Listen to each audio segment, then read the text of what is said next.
Welcome once again to the Cow Report. Of course, I'm your host, Chuck Lee, and with me as usual on this beautiful Monday evening, November 24th, 1997, is my rusty, trusty sidekick, Fred the Truth Stafford. Glad to have you with us tonight, Fred. Same here. Nice to see you again. Good evening, everybody. Looking pretty chipper tonight there. Yes. And so there you have it. Fred's with us. Of course, this is the Cow Report, and since we are live, you can call in at 839-6261 and let us know what you're thinking about tonight or what's on your mind. Of course, some of you probably like the Packers' victory yesterday and the Vikings lost. That was a tragedy. And of course, now we have the Vikings playing the Packers in the Twin Cities next Monday, isn't it? Monday night, yeah. I think so. I think it's a Monday night game, so that's really going to be a knockdown, drag-out game there. And of course, the Vikings will win that one easily. You hope. As they usually do at home. Yeah. And so other than that, Freddie boy, what's new out there in the big old world out there? I see you. I know. Here's a little something I thought was very interesting, and I don't know whether they're going to be able to show it or not, but Bill Clinton, the president, said no one, even my roughest enemies, my strongest opponents, ever suggested there was a hint of scandal in my administration. And this was after Webster Hubbell, James McDougal, Susan McDougal, David Hale, and Jim Guy Tucker, the governor that succeeded him, have been jailed, and David Watkins, Harry Thomason, Ron Brown, Mike Espy, Henry Cisneros, Donna Shalala, Jennifer Flowers, Hazel O'Leary, Ira Magaziner, William Kennedy, Maggie Williams, Susan Thomas, Lloyd Benson, Lanny Guinier, Frederick Penna, and every one of them have had a record to... Yeah, there you are right there, Freddie boy. These are all wanted for various high crimes and misdemeanors in the Clinton administration. He says it was the most ethical administration in the history of Washington, but several of those people are not around anymore to speak. Ron Brown, of course, was mysteriously went down on an airplane crash with 34 of his cohorts over in Bosnia somewhere. Vince Foster took the supposedly the easy way out by blowing his brains out. Jocelyn Elder, she's peddling condoms down in Arkansas. Janet Reno, she's holed up in the She's the Attorney General. Yeah, she's covering for the whole mess. She's trying to keep the lid on everything. Bernard Nussbaum, he's retired in shame. Craig Livingstone, he's the one that helped get over 1,000 files out of the FBI so that he could blackmail Republicans. Yes. They got the IRS files and background files on over 1,000 Republicans, and they use them to blackmail people. Mike Espy, I think he's long gone. He's on charges. Henry Cisneros, he's down the tubes. He's up on charges. James McDougal, he's in jail. Webster Hubbell, who's already been in jail, out of jail, and probably going back to jail. Susan McDougal, she's in jail. Jim Guy Tucker's in home confinement right now, and he's up on another trial, a more serious trial. John Wong, he's hiding out overseas somewhere. Or he's afraid to come back to this country. David Hale, former Little Rock municipal judge, I think he pleaded guilty in U.S. District Court in Little Rock to conspiracy and mail fraud. Henry Foster, nominated to replace Jocelyn Elder, but he didn't make it. Susan Thomases and Maggie Williams, they're both covering up for some of the shuffling around and the hiding and then resurfacing of various papers. William Kennedy, a former White House lawyer, improperly used the FBI to smear innocent travel office employees, resigned from the White House in disgrace. So it just goes on and on, Fred, and now we're hearing that they were possibly maybe selling burial plots at Arlington National Cemetery. Right. Of course, even if you're a veteran, it's pretty hard to even get in there if you're a veteran, isn't it? You couldn't get into Washington. That would be difficult. Yeah. Well, you know why we're talking about that, Fred? Ruddy, what's his first name?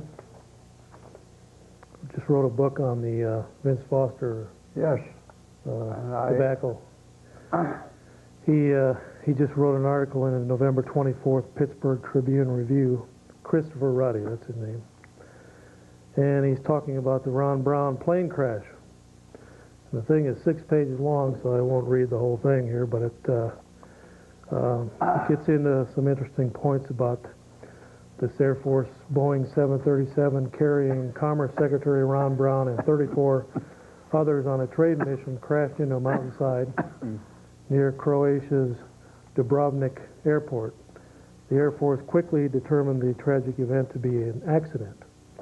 This is the exact same plane that Hillary Clinton had taken just a few days before that. But Ron Brown wasn't as lucky as her. She got in and out of it and out of the country. He didn't make it out. But it says here that Brown, who rose from a childhood in Harlem to become the first black to head a major U.S. political party, he was the head of the Democratic National Committee, and the highest-ranking black in the Clinton administration, was eulogized as an American hero during elaborate memorial services. Little noted during this grieving period was that Brown was the major target of an independent counsel probe headed by Daniel Pearson. Pearson's inquiry had been triggered by allegations that shortly before joining the Clinton administration, Brown received a bribe from a Vietnamese businessman. Also raised in Congress were allegations that Brown's intimate friend and business partner, Nolanda Hill, had passed money to Brown in several sham financial transactions just before he took the Commerce post. Pearson's inquiry soon widened beyond these allegations into matters directly affecting the Clinton administration. On April 19th, about 2 weeks before Brown took the big dive over there in Croatia, just weeks before he lost his life, Pearson obtained wide-ranging subpoenas calling for records of the Asian Pacific Advisory Council, or APAC, a fundraising organization affiliated with the Democratic National Committee. More than 20 individuals and entities would receive subpoenas, including Brown and his son Michael. By the way, Michael just pled guilty to illegal funneling of illegal campaign funds to the Clinton re-elect committee last year. He just pled guilty in the last couple of days, the son of Ron Brown. I think it was a total of $15,000 or $20,000 that he'd gotten from some people that owned a natural gas pipeline or some natural gas wells out west in Oklahoma or somewhere. And yeah, Nora Lum, Gene and Nora Lum. The name of their company is Dynamic Energy. And Michael took some illegal contributions from them, and then he took that money and funneled it, covered it, hid it by giving it to his secretary and another person that worked for him, and then they turned around and wrote checks to the DNC. So they tried to cover it up, but the elaborate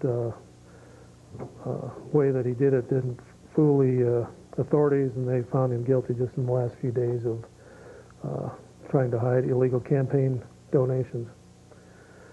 Several APAC fundraisers were brought to the Commerce Department by Brown. At about the same time, a conservative legal group, Judicial Watch, was investigating the possible illegal ties of Brown and his Commerce Department to DNC fundraising efforts. Using a Freedom of Information Act lawsuit, Judicial Watch focused on Commerce's overseas trade missions and whether participants were selected because they had been major donors to the DNC.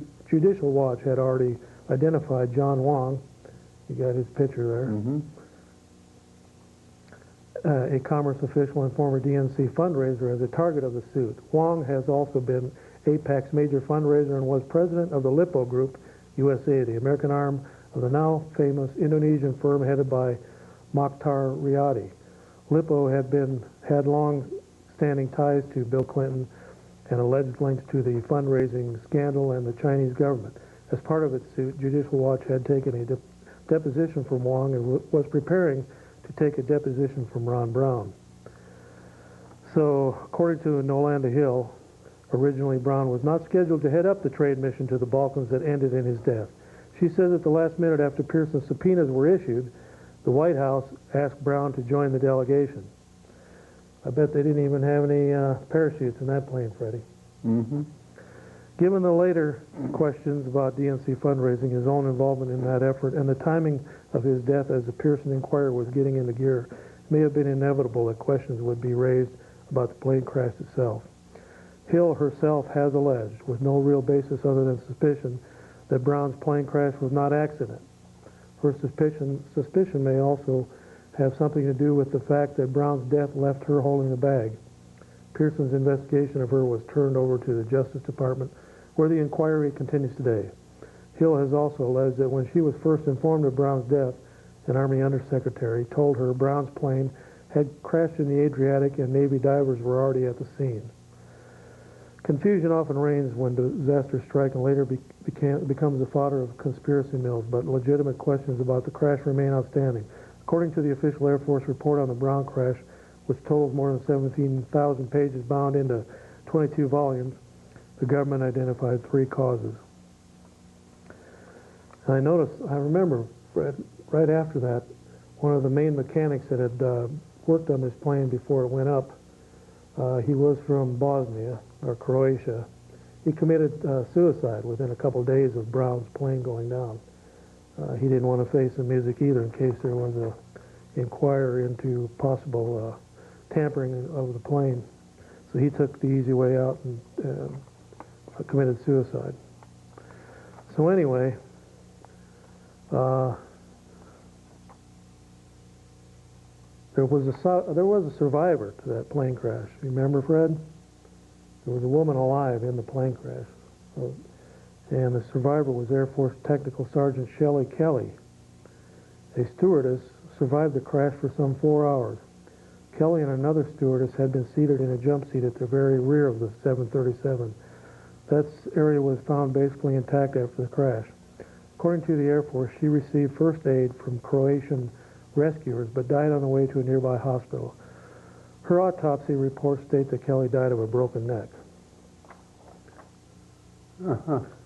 They don't know if that was administered by special Black Beret forces or if she actually had a broken neck, but she was supposedly walking around after the crash and had some cuts, but she never did make it to the hospital. Mm. So these guys play for keeps, Freddie. I know it. They sure play for keeps. And of course, if you want to read up on the Vince Foster controversy, Christopher Ruddy has a book out on that. And there's been many other articles written on a lot of the inconsistencies in that supposed suicide. So what do you got there, Freddie boy? Well, here in the Wanderer, which is a Catholic paper from St. Paul, 201 Ohio Street, Clinton steps into bully pulpit for homosexual rights. Bill Clinton wants every school child in the nation to be given diversity training so that all students will be tolerant of homosexuals. In a speech at George Washington University on November 10th, which coincided with the White House Conference on Hate Crimes, Clinton, accompanied by Attorney General Reno and Educational Secretary Richard Riley, complained that the children are often taught hate, and therefore we want to teach them a different way. He endorsed his cabinet's proposal to make K-12 diversity training a national priority because respect often isn't taught at home.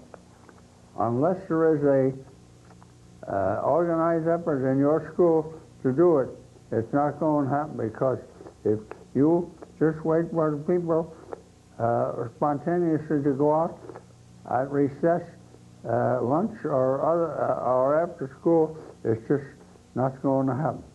So what do you think about all that? What are they trying to do there? Promote homosexuality. He proves what God doesn't. God says, no man shall lie with another man, and no woman shall lie with another woman. So But he doesn't. Clinton doesn't believe in those things. well, that's in the public schools? Yeah.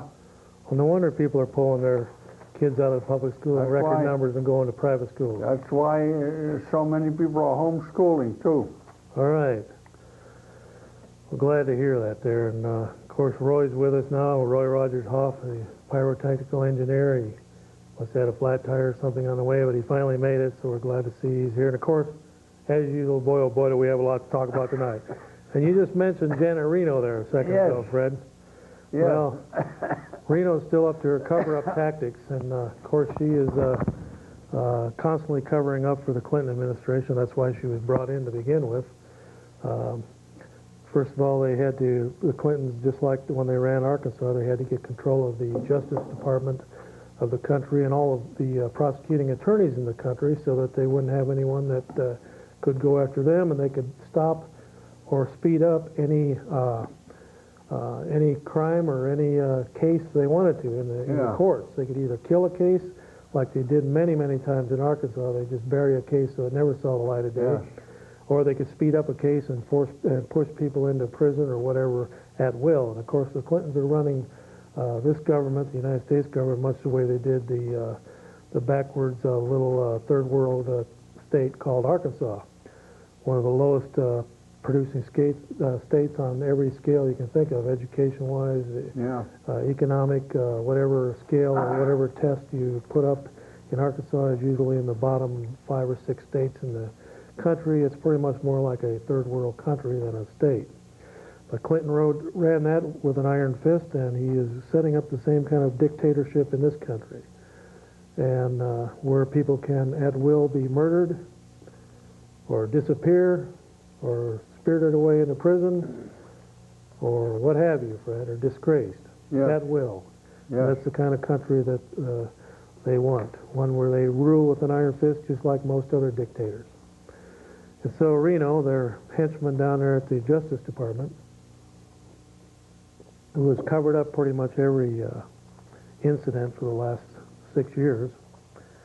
The most recent one is a news report from Robert Novak, Sun-Times columnist, November 24th issue of the Chicago Sun-Times. Reno's bid for files puts FBI in turmoil.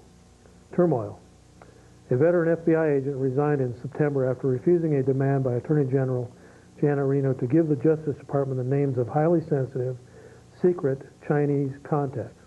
This sent a wave of outrage coursing through the Bureau and surely will prompt new congressional concerns about Reno. Ray Wickman, the former head of the FBI's intelligence unit monitoring Chinese operations, was contacted at his home in suburban Washington and told Novak, "I took my retirement," but he refused to say more.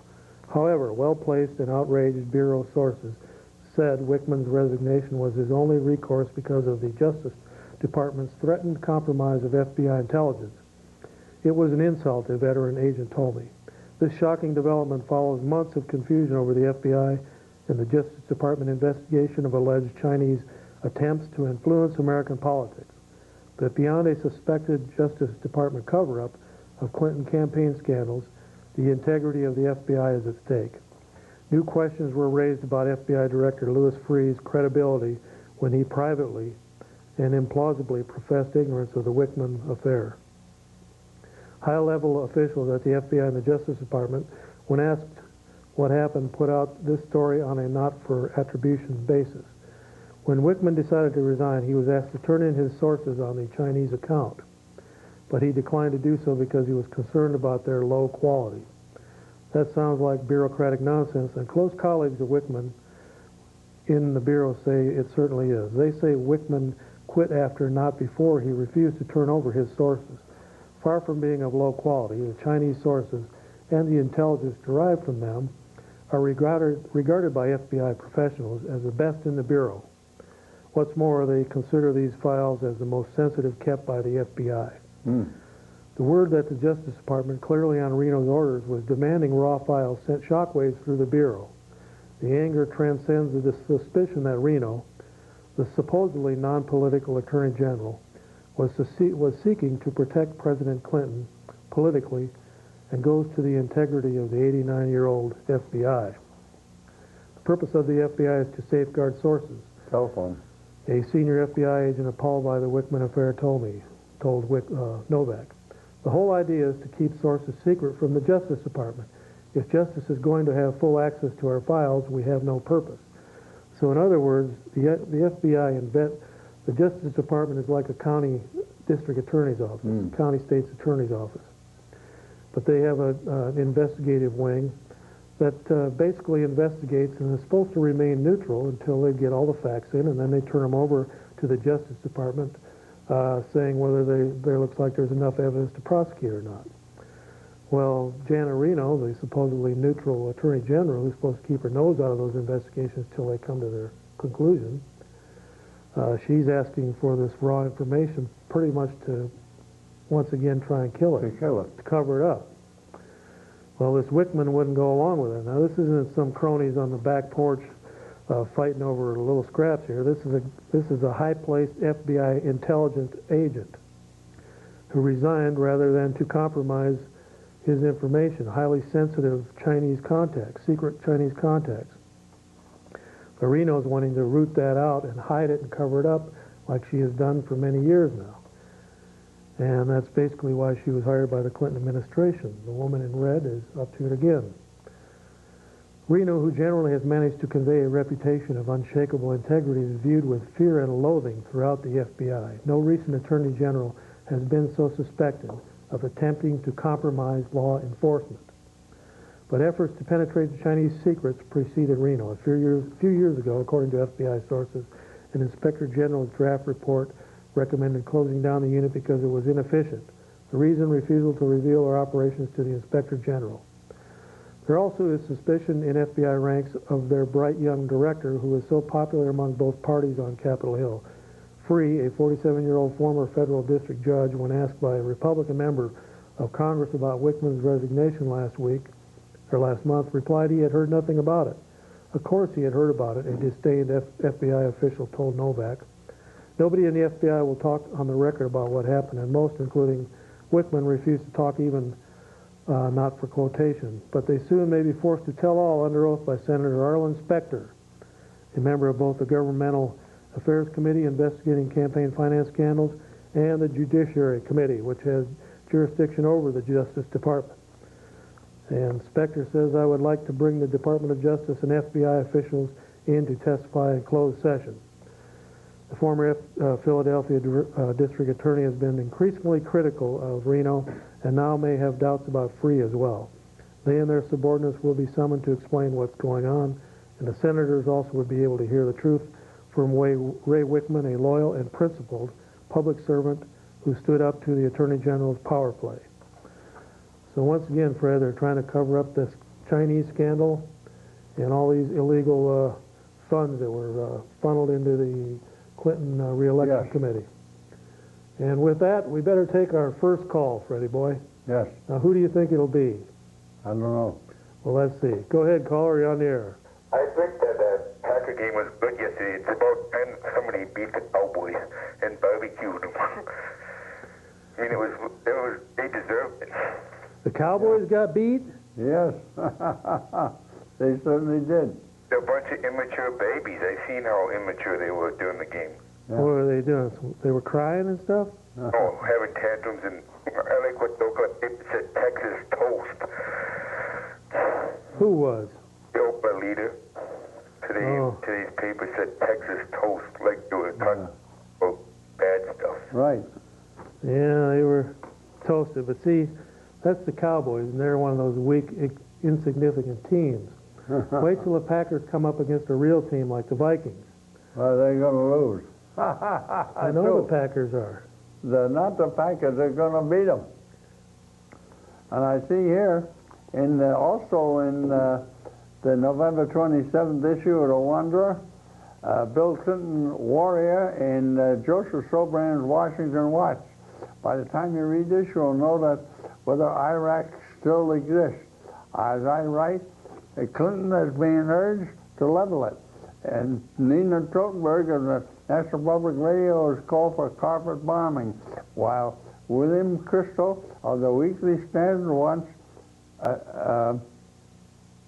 American ground troops. And He's talking. the moderate voices will be for removing Saddam Hussein from power.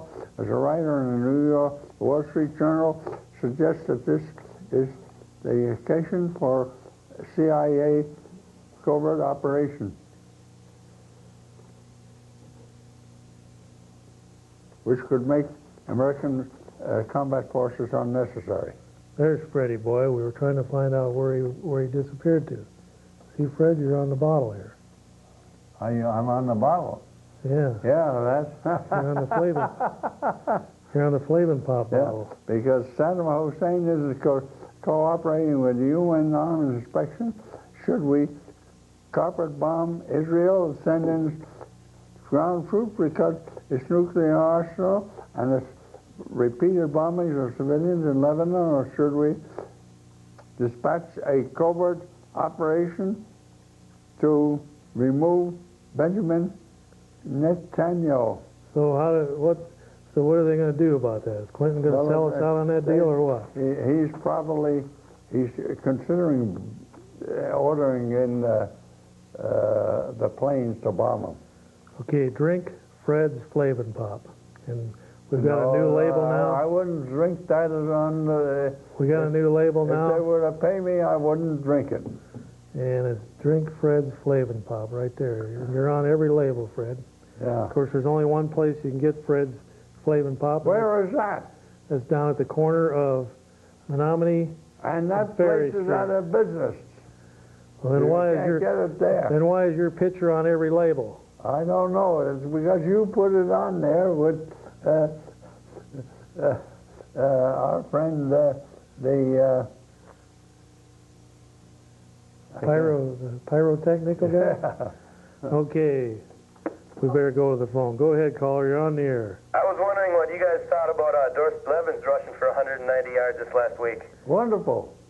I have just one of them flukes. How much have you guys had to drink tonight?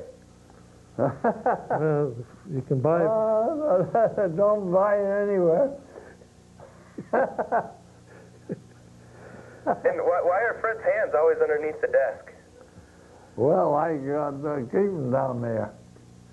And what happened to your gloves? I don't Okay. have any gloves. I got gloves, but they don't keep my hands warm.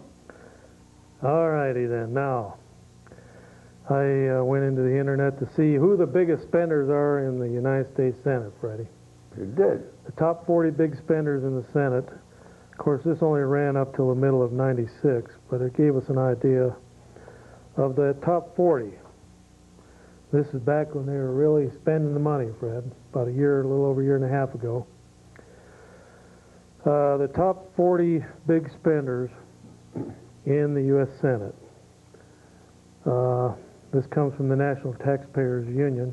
The following list represents the net spending increases voted for by the top 40 big spending senators. All net spending increases are in billions of dollars. So these top 40 people increased spending in the billions of dollars. And of course, number one ranking back then was Daniel Inouye of Hawaii, $86 billion in increased spending. And out of that top 40, Fred, there's only Republicans. 5 Republicans. And of those 5 Republicans, one of them is the present Department of Defense, Yes. Secretary of Defense Cohen. Yes. He was a big spending liberal Republican. He's no longer in there, so you take him out of the mix there, and the top 33 biggest spending senators in the United States Congress are all Democrats. Is Cole one of them? Well, Feingold was up there. Feingold? Cole, Herb Cole. Wellstone from next door here in Minnesota, he was number 5. Ernest Hollings from South Carolina, he was number 4. Wendell Ford from Kentucky's number 3. Howland Heflin, he's gone now, he was number 2, and Daniel Inouye was number 1. Okay, of that bunch there, number 3, Wendell Ford, he's not running again. He sees the handwriting on the wall. Carol Mosley Braun, she was number 7. She's in trouble in Illinois. She might not get reelected. Max Baucus from Montana, he was one of the biggest spenders. You'd think he would mind his own business, but he is one of the biggest spenders in the U.S. Senate, Fred. Yes. Another big one is Patty Murray from Washington State. Ed Kennedy, Teddy Boy, one of the Rockefeller clan. Just, I guess it would be just about pretty much every Democrat that's still in there. There's 45 Democrats, and 36 of them are on this list How about of the top 40. the senator from New York? Yeah, Feingold was number 31. Senator from New York. D'Amato? The other one. What's his name? I can't think of the name now. I can't either, but he's not on here. Oh, that's good. Oh, Daniel Patrick Moynihan. Yeah. Moynihan. I don't see him in here. Well, that's good. Okay. Well, we better take another caller, and then we'll get right to that Right. there dealio. But you got to remember out there, ladies and gentlemen, when you go vote next year, we got to get rid of people, big spenders like that Feingold from Wisconsin, and Paul Wellstone has delusions of grandeur of being the president of the United States. We got to make sure he doesn't get past first base in that area. And there's a lot of other ones that we need to retire, like Barbara Boxer and Patty Murray, and I don't know when that Kennedy's up again, but he needs to go too. He ought to go, right. Yeah, I think he's been drinking some of that Flavin Pop. Go ahead, caller, you're on the air. Chuck, Yeah. now what's this I hear we're going to bail out some Japanese financial company or something that went belly up. It was on the nightly news tonight. I didn't catch it all. All I seen was some Japanese guy crying in his sukiyaki or whatever they drink, telling the people to hire his 7,000 employees. And then they went on to say, we're going to give them some money or something or another. Yeah. Well, you know, well, them Japanese, they've got their problems over there. The whole Far East over there's got troubles with their stock markets right now. They're just crashing like dominoes. It's getting so bad now that I think Korea finally said, North Korea finally said, listen, our people are starving to death. They're going to turn on us. So you either go into talks with us to reunite the Koreas, or we're going to attack the South with China behind us. But things are getting serious over there in the Far East. It could melt down real quick over there, but of course that ends up coming back towards us too, because Japan owns a lot of our debt. A lot of our bonds and stocks are owned by Japanese. And if that continues to crash over there, they'll eventually pull their money out of America. And once they do, it's going to create a collapse in this country, because there's billions upon billions of Japanese dollars invested in stocks and bonds and the stock market. If things continue to crash over there, they're going to pull it out of here, and that'll cause a massive crash in this country. Yeah, but don't you think maybe we should stop owing to the Orientals, like Clinton taking all that money from Tree and the other ones Yes. for his campaign? And Well, I think we're locked into a struggle with them now it's pretty much a death struggle to the end there. It's going to probably end up in a major war between China and the United States over trade issues and who's going to rule that part of the world. And China has always been able, you can just push China so far, and then they say that's enough, and they send a million men with sticks and machine guns across the border. Well, this time they have a 200 million man army. Now I ask you, what country can stand up to a 200 million man army? Japan can't. Russia can't. Not even India. Well, I think we could stand up.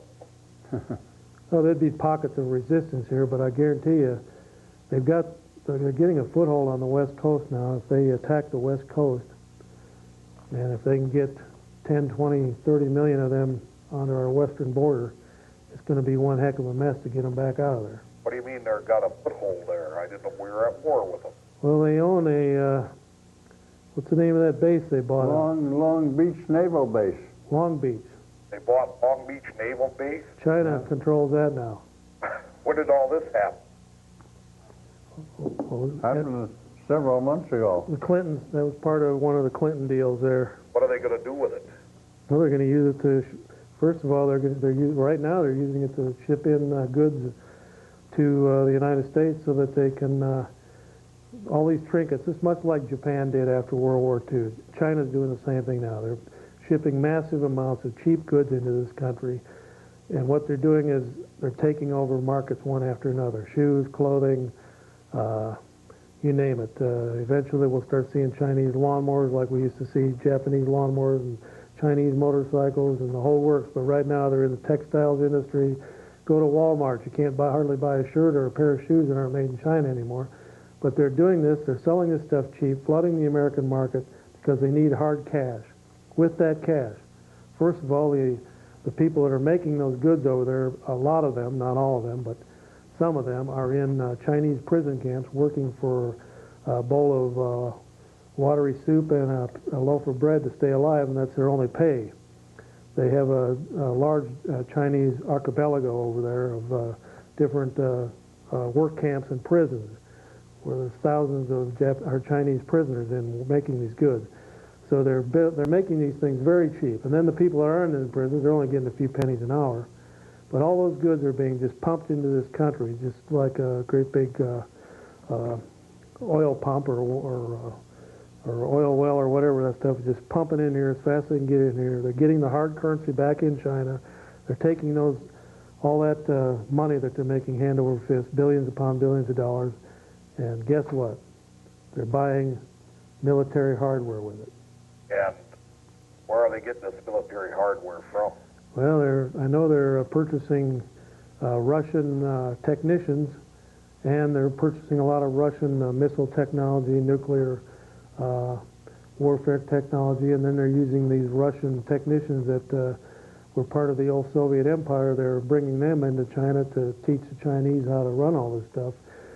But they are building a massive military machine, and eventually we're selling the rope that's going to hang us. That's what it sounds like. And it's getting more serious by the day.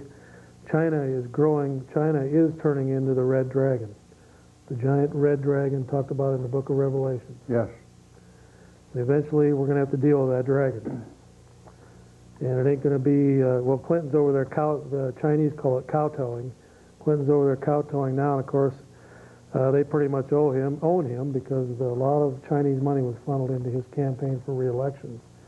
And now we're hearing about all that, but it could get very serious in the next 5 years. They're getting a foothold in the Panama Canal Zone area. The Chinese already control one end of it, don't they, Fred? Two ends now. I guess they got both ends of the Panama Canal Zone, or they're trying to close that end, which could cut our naval fleet in half. We would have to go around the southern tip of Chile down there, Argentina, or was it Chile? Mm-hmm. We have to get around there to join up with our naval forces on either side, the Atlantic or the Pacific. It'd cut them naval forces right in half. It would take days to join them up. Well, I guess we better do what your sign there says. Impeach Clinton, get someone in that's going to watch out Right. America first. Right. Well, we're working on it. Okay, see you later. All right, thanks for calling in. Okay, Freddie boy, what do you got there? The New York Times reports, and this is also from Rwanda, a Catholic paper, a new trend is sweeping the South. Black stripped slaveholders named off schools. Black-run school boards are changing the names of public schools named after whites who owned slaves and who are renaming them in honor of notable blacks. In October, the New Orleans School Board unanimously voted to rename George Washington High School. The school is now Dr. Charles Richard Drew Elementary. This makes 22 schools to be renamed, and in the last 5 years in New Orleans alone. And when is all that going to start? It's starting. 25, they got 22 schools already changed. Huh. They sure are moving fast. Okay, well, for those of you that own property here in the Eau Claire School District area, and you think you're paying too much in taxes, you'll be getting your tax bill here in the next few weeks. And you're going to be seeing that once again, there's possibly, most likely, a tax increase. And but there's part of the reason is because we have 37 district administrators, you know, that are well paid, Fred. Yes. 37 of them. This is not counting the superintendent at the top and a couple of his cronies and henchmen. But these are the principals, assistant principals, assistant to the assistant principals, assistant to the assistant to the assistant principals, and directors of curriculum and things of that nature, Fred. There's 37 of these administrators, and I guarantee you that if 37 of them quit tomorrow and left town, we wouldn't miss them one bit. The other 7 plus Yes. the inner circle of the Hansen regime would be able to control things and run things just fine, because anyway, these 37 district administrators just received their salary increases for the year, total with their benefits totaling close to 4% for each of the next 2 years. And their salaries range from a high, but what I'm going to say here is low, of almost $55,000 up to a high of $76,000. And so that's it. We're at 37 district administrators, pretty much paper shufflers. They all have secretaries working for them, doing the hard work. They have many people around them that do most of the work. These are pretty much people that just sit in a desk and they've got a title, and they're pretty much figurehead positions. 37 of them, averaging between $55,000 and $76,000 a year. And that, ladies and gentlemen, is the reason why your real estate taxes go nowhere but up. Because these 37 people, not only do they continually think up new ways to spend your tax dollars, but also they want to raise every year to do that. They're working against your interests and my interests. And the sooner we get rid of that henchman, the better, Fred. Yeah. And then, if we can get down to district representation, where we have 11 districts inside the Eau Claire School District, and have fair and honest elections that way, where the rich elites and the teachers, the WEACs and the other elitist groups can't control all 11 of those districts, Fred. They might be able to control 3 or 4 of them. But if we can break up this stranglehold, it's these 37 administrators plus the inner circle of the superintendent, if we can break up this stranglehold, the only way we're going to do it is by district elections and representation. Right. So that in your neighborhood you have somebody representing you on the school board. Right. Not just one segment of town or a couple segments of town heavily represented and the rest of the city or the rest of the school district doesn't have any representation. If it's good enough for the city council, if it's good enough for the Eau Claire County Board, it's good enough for the Eau Claire School District to have district representation. Yes. And hopefully somebody will take the ball on that and run with it and get a petition or get something that we can get on the ballot for this spring. Right. so that we can change this quickly, so that we can begin to dismantle this bureaucracy that was built up by Hansen and his cronies over the last 7 or 8 years. Go ahead, caller. Whoops. Must have jumped to line 3. We'll get him back here in a second. Okay, Freddie boy, what do you got there? In offshore rescue, and this is also from the Wanderer, a report on how businesses are going to India, Philippines, Ireland, Israel, and Ukraine for COBOL programmers.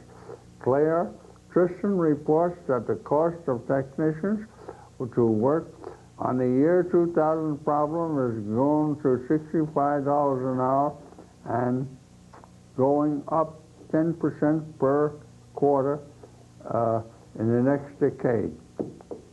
In India, wages are just $25 an hour and less in other countries, but showing that additional problems such as working over large distances and language.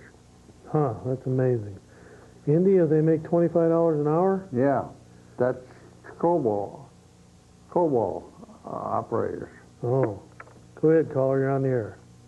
Hello, you know how you were talking about, like that Iraq thing? Which rock? Iraq, you know? Yeah? I think they should nuke them. Of course, you know that once they do that, those radioactive dust particles get up in the air and then carry over to the United States and then rain down on us. All you need is one little dust particle in your lungs and you have lung cancer. So if we're going to start a nuclear war, some of it's going to come back on us. Are you prepared to walk around with a gas mask the rest of your life? Yeah? All right. Okay, Army told female recruits are vulnerable to sexual hazards. Female Army recruits joining mixed-sex units are sexually active, according to a study by researchers who urged the service to give both male and female recruits more sex education training. The study, conducted by an Army nurse and a University of Maryland professor, also finds that women recruits are particularly susceptible to unwanted pregnancies and assaults. For many young female recruits, the basic training experience can be uniquely stressful, with individuals often experiencing feelings of loneliness and isolation, the researcher said. The possibility that some individuals would turn to sexual relationships as a means of coping with such stress is great. The study, Sexually Transmitted Disease, Risk Behaviors of Female Active Duty U.S. Army Recruits, surveyed 594 single women, average age 20 years at Fort Jackson, South Carolina. The study inquired about each soldier's sex life and her use of protective measures and birth control. It is clear from this study that individual sexual practices place these young soldiers at risk from some form of sexual pathology, unintended pregnancy, and sexual assault. So basically, Fred, all the things that people were saying about that whole situation, they're finally doing a study proving that out. The study underscores the degree of sexual misconduct occurring at Army facilities. The problem surfaced earlier this year when a number of drill sergeants were convicted of engaging in sexual relations, either forced or consensual, with women trainees. Anytime you have sexually active young people that are coming together in a high-stress environment like basic training, they're going to look for outlets to alleviate that stress, and sex is the easiest outlet. So basically, Fred, what they're saying is that women should get back out of the military, get back into the house, take their shoes off, and be pregnant and barefoot. Mm-hmm. Okay, among the other studies, finding female Air Force pilots have the right stuff mentally. In the personality test of 48 women and 64 men who pilot transport and tanker aircraft, the women beat the men in 3 categories: extroversion, agreeableness, and conscientiousness. Men showed fewer signs of neurosis and were more open. Women enrolled in the Marine Corps Officers Candidate School suffered more stress fractures than men during the same training. Of 101 women, 11.5% had fractures, compared to 7.8% of the men. Among the journal's other studies, pregnancy trends on one Navy ship, the injury rate of men and women, and the mental health of female Air Force pilots was studied. Go ahead, caller, you're on the air. First of all, I'd like to say hello to both of you. And I know you're not on the subject anymore, but the referendum for the school building, Yes. school referendums. Well, if I can stress my opinion on the air, instead of doing an all, every school at the same time like they were planning on doing, I think that they should do one school at a time. Up here at Boyd School and the other school that they wanted to join together. Mm-hmm. They can work on that school, and then they can work on each school individually at a separate time. What do you think? Well, let's see. Our most recent enrollment figures show that there was close to 200 less students. That's a whole elementary school almost. Mm-hmm. So they could pretty much close down Boyd and move them kids to another school. Well, that's what they want to do. They want to close Boyd down. Okay, they want to close Boyd down totally. And, But I kind of like that old Boyd school. I know, it's been there for years. Got the one door that says boys and the other door that says girls. Those were the days, Fred, when they were separate but equal. Mm-hmm.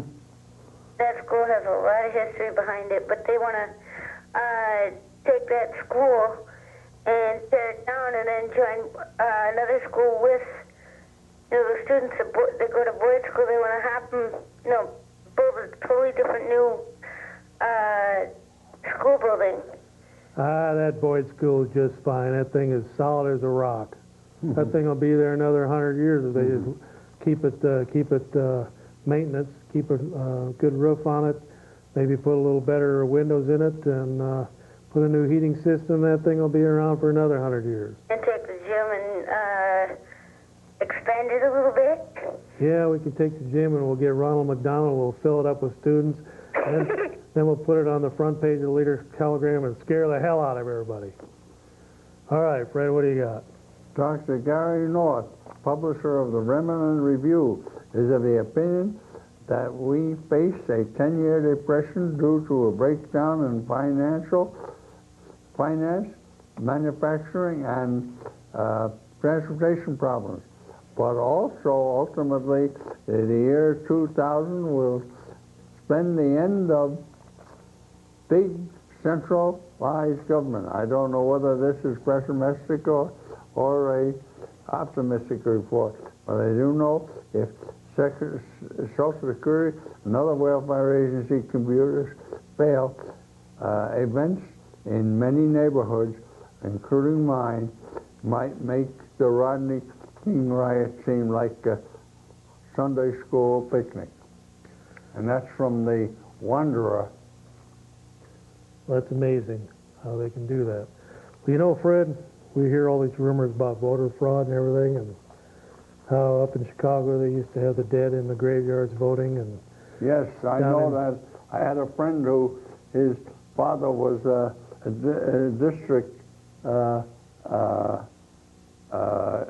manager or of the voting, and they had more people voting from the cemeteries than they had voting on their regular voting list. Well, our good friend Robert Dornan, they pulled a fast one on him. They not only brought in illegal aliens to vote from south of the border, but people from outside of the district came in and voted. People were voting out of businesses.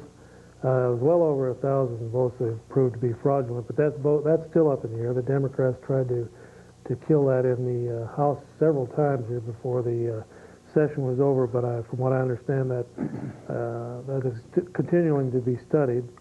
We're going to take a call here in a minute, but this voter fraud is nothing new, Fred. I found an article in a Reader's Digest back in 1995, and that was just before the 1996 election cycle started, and it talks about southeastern North Carolina, where Democrat Charles Rose was was a political king.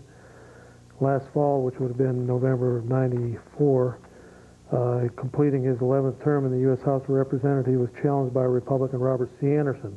With 3 weeks to go, the contest turned mean. According to a petition filed subsequently by Anderson, the names of 555 voters who had missed the registration cutoff date were illegally added to the rolls in Robeson County, a Rose stronghold. Moreover, voters in a public housing project were told their rents would be increased if they didn't vote for Rose. Now, you talk about some of these tactics. These are the kind of tactics they use in Chicago in the public housing areas too. Just scare the hell out of those people to keep them on the Democratic plantation. Then on Election Day, according to the petition, Robeson County precinct workers marked stacks of ballots and ran them through the voting machines. Isn't that nice, Fred? They voted illegally and then ran them through one at a time, ran these ballots through the machine, running up the vote for their boy Rose. Furthermore, throughout the day, vans carrying the aged and infirm pulled up to polling places, and election officials provided them with far more ballots than passengers. Isn't that nice, Fred? When Rose squeaked out a 3,821 vote win, Anderson cried foul, producing affidavits from 18 poll watchers and voters who claimed to have witnessed election fraud or misconduct. Pending an investigation, the North Carolina Board of Elections voted unanimously not to certify Rose's victory. Then board members received a call from a top aide to Democratic Governor Jim Hunt and held a brief meeting with an attorney representing Rose. Shortly thereafter, the board declared Rose the winner. So that's the way they do things, Fred. And in Pennsylvania, over-the-counter registration is readily available. If you say you live at a certain address, there will be no verification. Now this motor voter deal where you can vote when you get your driver's license is even getting worse now, Fred. I know. We're just illegal voting and illegal voter registration going on all over the country. Of course, once again, this is part of the Clinton strategy of stealing elections. Go ahead, caller. You're on the air. The raccoon, the order of the raccoons is I've been listening tonight. You got a pretty good show going on. Fred's looking respectable tonight. You're looking kind of like a redneck tonight, Chuck. But I was just wondering what you think of Tommy Thompson spending millions and millions of dollars to build prisons. I thought he quit doing that, and now Dave Zien's building prisons up by Cadott. Well, it sounds like they're not going to be able to get it if the governor doesn't give it the okay. Oh, yeah, they'll get it. That's just, they have to go through those procedures. It's already pretty much a done deal. I don't know how it's going to work out, but it's going to create some jobs, and maybe it's time that the private sector got involved with that.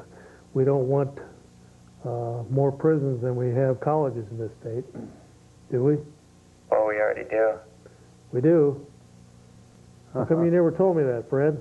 Well, there you have it. We're graduating just as many prisoners as we're graduating students from higher education. And so it goes right here on the old Cow Report. And I've been your host, Chuck Lee, and with me, as usual, is my rusty, trusty sidekick, Fred the Truth Stafford. And don't forget that if you want to be in the Loyal Order of Raccoons, just call Fred's house and he'll sign you right out. All right, thanks a lot, and we'll see you next time right on here on the old Cow Report. Adios, amigos. It is over.